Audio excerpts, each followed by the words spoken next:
Hello again. मैं doctor Rahul Bagrecha, hair transplant surgeon, facial cosmetic surgeon, hair and face surgeon, hair transplant centre Pune से। आज के इस video में हम एक नई बॉल्डनेस पैटर्न और नया गंजापन का जो स्टेज है उसकी ट्रीटमेंट के बारे में डिस्कस करेंगे। ये स्टेज है आपका फ्रंटल हेयर लाइन पीछे चला गया है, यहाँ पे गंजापन है, साइड में गंजापन है और पीछे के बाल बहुत ज़्यादा पतले हो गए हैं लेकिन अभी झड़े नहीं हैं। तो पीछे डिफ्यूज हेयर लॉस है, स्कैल्प विजिबिलिटी है लेकिन कुछ काले बाल है, कुछ कालापन है और फ्रंटल एरिया जो हेयर लाइन है फ्रंट से और साइड से ये कंप्लीटली आपकी चली गई है और वहां पे कंप्लीट बॉल्डनेस है। तो ये सिचुएशन में हमको क्या करना है? मैंने आपको पिछले वीडियो में भी बताया था कि जहां पे कंप्लीट गंजापन है, जहां पे बाल बिल्कुल भी विजिबल नहीं है और शाइनी स्किन विजिबल है। बहुत पतले बाल, माइन्यूट बाल हो सकते हैं लेकिन वो इतने कम होते हैं कि मेडिकली आप उस एरिया को किसी भी तरह से ट्रीट नहीं कर सकते, वहां पे बाल नहीं उगा सकते। गंजे बाल पे, गंजे स्किन पे जहां पे बाल बिल्कुल नहीं है, वहां की जड़ें बिल्कुल डेड है। तो अगर जमीन में बीज नहीं है तो आप कितना भी फर्टिलाइजर डालें वहां पे, वहां कुछ नहीं उगने वाला। आपकी जमीन में बीज यानी जड़ों की रूट्स, हेयर की रूट्स अगर वहां पे नहीं है और जो दवाई मेडिसिन यानी फर्टिलाइजर अगर हम वहां डालेंगे उससे कुछ नहीं उगने वाला। वहां पे बालों की रीग्रोथ नहीं होगी। बालों की रीग्रोथ नेचुरली या मेडिकली करने के लिए बालों की जड़ें वहां होना जरूरी है। तो शाइनी बॉल्डनेस जहां है, जहां पे गंजापना, चिकना स्किन बिना बालों का विजिबल है, वहां पे एक ही ट्रीटमेंट ऑप्शन है, वो है हेयर ट्रांसप्लांट। जहां पे जड़ नहीं है, जहां पे बीज नहीं है, या तो आप बीज लगाएं या तो कोई प्लांट लाके छोटा सा आप जो छोटा सा पौधा होता है वो लाके लगाइए। ये पौधा लगाना या बीज लगाने का मतलब है ट्रांसप्लांट। एक जगह से पौधा दूसरी जगह के लाके लगाना जड़ों के साथ। ट्रांस यानी एक जगह से दूसरी जगह, प्लांट यानी बोना। तो आपने जो पौधा है वो एक जगह से दूसरी जगह लाके बोया है। सेम ट्रांसप्लांट में हम सिर के पीछे से बाल जड़ों के साथ निकाल के यहाँ बोएंगे।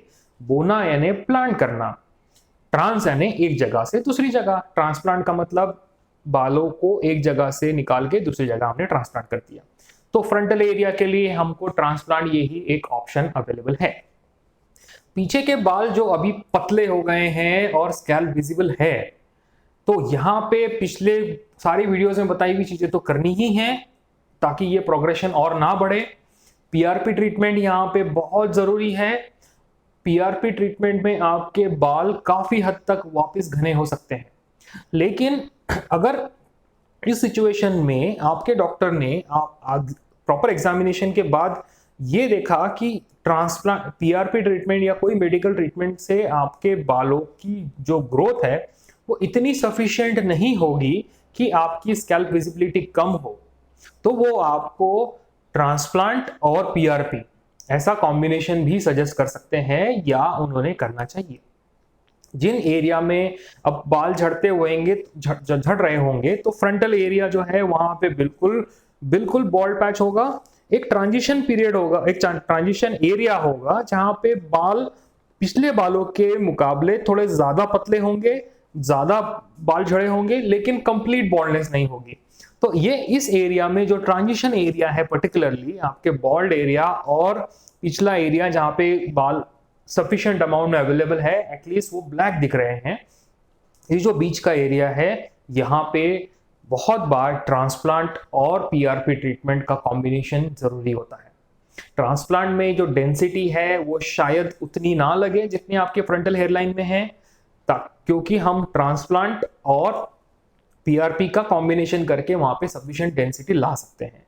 पिछला एरिया जो है जहां पे अभी हम sufficient amount of hair available है, जहां पे कंप्लीट बॉल्ड नहीं हुआ है या इतने बाल अवेलेबल है कि पीआरपी ट्रीटमेंट या मेडिकल ट्रीटमेंट से हम डेंसिटी इतनी ला सकते हैं कि वो काला काला और घना एरिया बने ताकि स्कैल्प विजिबिलिटी कम हो। तो यहाँ पे हमारी तीन चीजें काम आएगी: प्योर ट्रांसप्लांट जो बॉल्ड एरिया में है, एक कॉम्बिनेशन ऑफ ट्रांसप्लांट और मेडिकल ट्रीटमेंट या पीआरपी जो ट्रांजिशन एरिया है, और तीसरा एरिया है जो है प्योर पीआरपी एरिया या प्योर मेडिकल एरिया।